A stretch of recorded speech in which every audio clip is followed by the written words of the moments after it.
باپ کا سایہ سر سے اٹھ جاتا ہے تو انسان بالکل ٹوٹ جاتا ہے، چاہے کتنا بھی کوئی ٹینشن فری ہو، لیکن جیسے ہی والد کا انتقال ہوتا ہے وہ ٹوٹ جایا کرتا ہے۔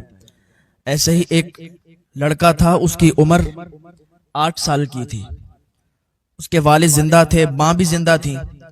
والد کا کام یہ تھا کہ جنگل جاتے تھے، پرندے پکڑ کر لایا کرتے تھے اور ان کو پھر بیچا کرتے تھے، تو یہی ان کا کاروبار تھا۔ تو ایک دن کیا ہوا، ان کی طبیعت خراب ہو گئی، طبیعت خراب ہوئی، بستر علالت پر پہنچے، کافی دوائی چلی، کافی دوا ان کی کرائی گئی، لیکن کوئی فائدہ نہیں ہوا، اور آخری وقت آ گیا، یہاں تک کہ انتقال کر گئے۔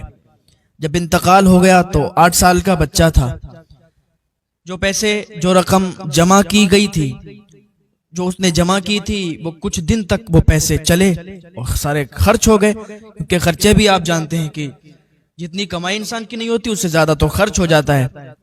تو کچھ دن اس کی رقم اس کے گھر والوں نے یوز کی۔ ایک ہی بیٹا تھا، اس کی ماں تھی اور کوئی نہیں تھا۔ بیٹا بڑا ہوتا گیا، یہاں تک کہ 12-13 سال کا ہو گیا۔ اس نے باپ کے ساتھ جا کے تھوڑا ہنر سیکھ لیا تھا، پرندوں کا شکار کرنے کا کچھ اس کو آ گیا تھا ہنر، وہ جاتا تھا باپ کے ساتھ سیکھتا رہتا تھا۔ تو جب 12-13 سال کا ہو گیا، ایک دن ماں سے کہنے لگا، ماں اب ہمارا ایسا کوئی کاروبار بھی نہیں بچا ہے کہ جس کے ذریعے سے ہم اپنے گھر کو چلائیں، جس کے ذریعے سے ہم اپنی زندگی بسر کریں۔ ماں اگر تو اجازت دے تو میں یہی باپ کا کاروبار جو تھا، جو والد صاحب کا کاروبار تھا، اسی کو اپنا لوں، میں جنگل جا کے پرندوں کو پکڑ کر لا کے اور بیچ دیا کروں۔ ماں کہنے لگی، تو باپ کے ساتھ جاتا تو تھا، لیکن تجھے اتنا تجربہ نہیں ہے کہ تو پرندوں کو قید کر لے، پرندوں کو پکڑ لے۔ اس نے کہا، ماں جا کے دیکھتا ہوں۔ اس کی ماں نے اجازت دے دی، کیونکہ تھوڑا بہت تو اسے ہنر تھا۔ اس کی ماں نے اجازت دی کہ جاؤ، اگر کر سکتے ہو تو پھر چلے جاؤ۔ اب اس نے جنگل کی گلیاں، راستے سب دیکھے ہوئے تھے کہ کدھر سے نکلنا ہے، کدھر جنگلی جانور ہیں، سارا ماحول اس کو پتا تھا۔ یہ ایک دن جنگل میں گیا، اس نے جال بچھایا، پرندوں کو پکڑنے کی تکنیک اس نے ڈالی، بہت دیر تک یوں ہی بیٹھا رہا، یہاں تک کہ اندھیرا ہونے لگا۔ رات آنے کو آئی تو کوئی بھی پرندہ اس کے جال میں نہیں آیا، کوئی بھی پرندہ اس نے نہیں پکڑ پایا۔ مایوسی کی حالت میں گھر آیا، ماں سے کہنے لگا، ماں ہم جنگل تو گئے تھے لیکن کوئی پرندہ ہمیں نہیں ملا کہ جس کو ہم لے آتے اور پھر اس کو فروخت کرتے اور کچھ پیسے ہمیں ہاتھ لگتے۔ اس کی ماں نے اسے تسلی دی کہ بیٹا ایسے ہی آسانی سے کوئی کام میں سکسس نہیں ملتی ہے، لوگ سالوں سال لگا دیتے ہیں کام سیکھنے میں، لوگ سالوں سال لگا دیتے ہیں اپنے کام کو کرنے میں۔ بیٹا تیرا تو آج پہلا دن تھا، تو بالکل مایوس مت ہو، ہمت نہیں ہارنا بیٹا، تو کل بھی جا، پرسوں بھی جا، بیٹا ایسے ہی جاتے رہو، ایک نہ ایک دن تمہارا کام شروع ہو جائے گا اور پرندے بھی تمہیں ملنا شروع ہو جائیں گے اور تم ان کو بیچ کے اچھی خاصی رقم حاصل کر لو گے۔ اس نے ماں کی بات سنی تو اسے تسلی ہوئی، رات کو لیٹا، صبح کو جب اٹھا تو پھر یہ جنگل کی طرف صبح کے لیے چلا گیا۔ جنگل میں وہی پرندے پکڑنے کی تکنیک اس نے اپنائی۔ تو پہلے دن بھی کچھ ہاتھ نہیں آیا، دوسرے دن بھی کچھ ہاتھ نہیں آیا، تیسرے دن بھی کچھ ہاتھ نہیں آیا، یہاں تک کہ 7 دن اسے کچھ بھی ہاتھ نہیں آیا۔ 8ویں دن جب یہ گیا تو مایوس نہیں تھا۔ بہت سے لوگ کام شروع کرتے ہیں، کوئی کاروبار کرتے ہیں، اگر چلتا نہیں ہے تو پھر مایوس ہو جاتے ہیں، اس کو بند کرنے کے سوچتے ہیں، اور یہی سب سے بڑی ان کی غلطی ہوتی ہے، کیونکہ ایک کام، کوئی بھی کام ہو، اس کو چلتے تھوڑا ٹائم لگتا ہے۔ تو 8ویں دن جب یہ گیا جنگل میں تو ایک پرندہ اس کے ہاتھ لگا، اور وہ پرندہ کیسا تھا، اس کے کئی رنگ تھے۔ وہ پرندہ اسے ہاتھ میں لگا اور یہ پکڑ کر لایا، اس نے پنجرے میں قید کیا، بند کیا، اس کو دانا پانی ڈالا۔ صبح ہوئی تو اس نے سوچا تھا کہ میں اس کو بیچ دوں گا تو اس کو بیچ کے اچھے دام مل جائیں گے۔ صبح ہوئی تو کیا دیکھتے ہیں کہ اس پرندے نے ایک انڈا دیا، اور وہ انڈا بھی 4-5 یا شاید 7 رنگ کا تھا، اس میں کئی کلر تھے انڈے میں۔ تو اس انڈے کو دیکھا، اس سے پہلے اس نے وہ انڈا نہیں دیکھا تو جو اس کے یہاں اس پرندے نے انڈا دیا، اس پرندے کو دیکھ کر اس نے سوچا چلو بازار جائیں، اس کو بیچ دیں، ہو سکتا ہے شاید کوئی اس کو خرید لے اور اچھے پیسے دے دے۔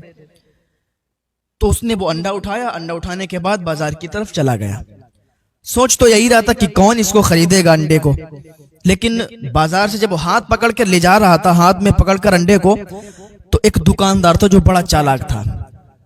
تو اس دکاندار نے جب دیکھا انڈے کا کلر کہ اس میں کئی زیادہ کلر ہیں, تو اس لڑکے کو بلایا, کہا ادھر آؤ, کہا جو تم انڈا تم ہاتھ میں رکھتے ہو کیا اس کو بیچتے ہو, کیا اس کو بیچو گے؟ تو اس نے کہا ہاں بیچیں گے, کتنے روپے دے دو گے؟ تو اس دکاندار نے کہا بتاؤ تم کتنے لوگے؟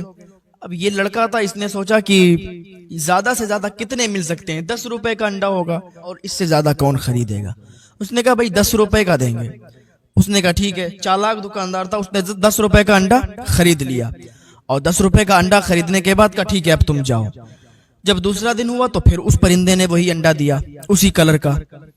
پھر وہ بازار کے لیے نکلا بیچنے کے لیے, تو پھر وہی چالاک دکاندار اس کو ملا اور اس نے پھر 10 روپے میں انڈا خرید لیا. اب یہاں تک کہ روز وہ پرندہ انڈا دیتا اور یہ روز اسی طریقے سے اسی دکاندار کو بیچتا رہا. اب وہ دکاندار کیا کرتا تھا, وہ دکاندار بادشاہ کے ہاں جا کے اس انڈے کو اچھی قیمت میں فروخت کر دیتا تھا, اچھے پیسوں میں اسے بیچ دیتا تھا اور بادشاہ اس کو خرید لیا کرتا تھا.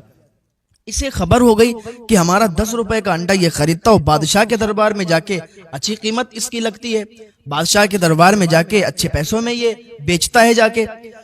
تو ایک دن وہ بادشاہ کے دربار میں گیا اور بادشاہ سے کہا کہ بادشاہ سلامت, آپ اس دکاندار سے انڈا خریدتے ہو؟ کہاں میں خریدتا ہوں.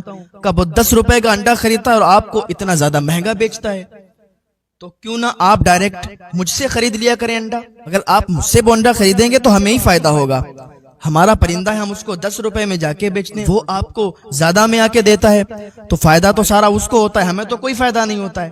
تو بادشاہ نے کہا تمہاری بات تو ٹھیک ہے, تو تم ہی انڈا آ کے اور یہاں پہنچاتے رہنا. اس نے کہا ٹھیک ہے. اچھا چالاک دکاندار کو پتا چلا کہ اس نے ایسا ایسا کیا, بادشاہ کے پاس گیا, میری شکایت کی کہ میں اس کو مہنگا انڈا دیتا ہوں, 10 روپے کا خریدتا ہوں. یہ سارا معاملہ جب اس کو پتا چلا تو یہ جل گیا, اس کو بڑا غصہ آیا. اب یہ بادشاہ کے پاس گیا اور کہنے لگا بادشاہ سلامت. بادشاہ بھی اس کا دماغ تھوڑا ایسا ہی تھا, بے وقوف ٹائپ کا بادشاہ تھا. کہا بادشاہ سلامت, آپ روز اس سے انڈا خریدیں گے تو کیوں نہ سب سے بہتر بات یہ ہے کہ اس کا پرندہ ہی آپ لے لیجئے اور پیسے بھی مت دیجئے, آپ کی ہی ملکیت میں تو ہے. اور آپ اگر اس سے کہیں گے تو پیسوں کی کوئی بات ہی نہیں ہوگی, آپ کو تو فری وہ ایسے ہی دے دے گا. کہ حالانکہ بادشاہ کے لیے کوئی پیسوں کی اور وہ انڈے اور اس پرندے کی قیمت بادشاہ کے لیے کیا معنی رکھتی ہے, لیکن وہ کنجوس بادشاہ تھا, بے وقوف بادشاہ تھا. اس چالاک دکاندار کی بات مان کے کہا ٹھیک ہے اس کو دربار میں پیش کیا جائے. اس لڑکے کو دربار میں پیش کیا گیا. کہا بھائی تم اپنا پرندہ یہیں رکھ کے جاؤ, اپنا پرندہ ہمیں دے کے جاؤ. اب بادشاہ نے جب کہہ دیا تھا تو وہ انکار تو کر نہیں سکتا تھا. کہا ٹھیک ہے حضور جیسی آپ کی مرضی. لڑکے نے کیا کیا, وہ پرندہ بادشاہ کو دے دیا. اب اس لڑکے کے پاس ایک ہی آمدنی کا ذریعہ تھا, وہ پرندہ تھا, وہ بھی بادشاہ نے لے لیا. اب یہ پھر خالی ہاتھ. اب یہ روز جنگل میں جاتا, کوئی پرندہ نہیں آتا تھا. ایک دن گیا تو بہتر طریقے سے اس نے اپنا کام شروع کیا اور بڑھیا طریقے سے جال بنا کے لے گیا تو کافی پرندے پھنسے. تو وہ پھر اس نے بازار میں جب فروخت کرنا شروع کیے تو اچھی قیمت ملی. دوسرے دن گیا اور زیادہ پھنسے. اسی طریقے سے اس کا کاروبار بہت اونچا چلا گیا اور بہت اچھا یہ منافع بھی اس کو ملتا گیا. تو کافی اچھا کام چلنے لگا. روز جاتا جنگل میں پرندے لاتا اور روز فروخت کرتا. شہر میں مشہور ہو گیا. کسی کو بھی کوئی پرندے کی ضرورت ہوتی تھی وہ اس کے پاس آ جاتا تھا, مانگتا تھا, اس کو اچھی قیمت میں بیچ دیا کرتا تھا. اس کا کاروبار بہت اونچا چلا گیا تھا. اچھا جو دکاندار تھا وہ جلنے لگا, اس کو حسد ہو گیا. وہ چالاک دکاندار جلنے لگا تو بادشاہ کے پاس گیا اور بادشاہ سے شکایت کی کہ بادشاہ سلامت, یہ جو پرندہ آپ نے لیا ہے, ایسا پرندہ اگر ایک اور آپ کو مل جائے تو بہت بہتر ہوگا, اور یہ 2 پرندے ہوں گے تو پھر اچھا لگے گا. تو بادشاہ بے وقوف تھا, اس نے کہا ہاں بات تو تمہاری صحیح ہے. کہا اس کو دربار میں پیش کیا جائے. اس لڑکے کو پھر دربار میں بلایا گیا.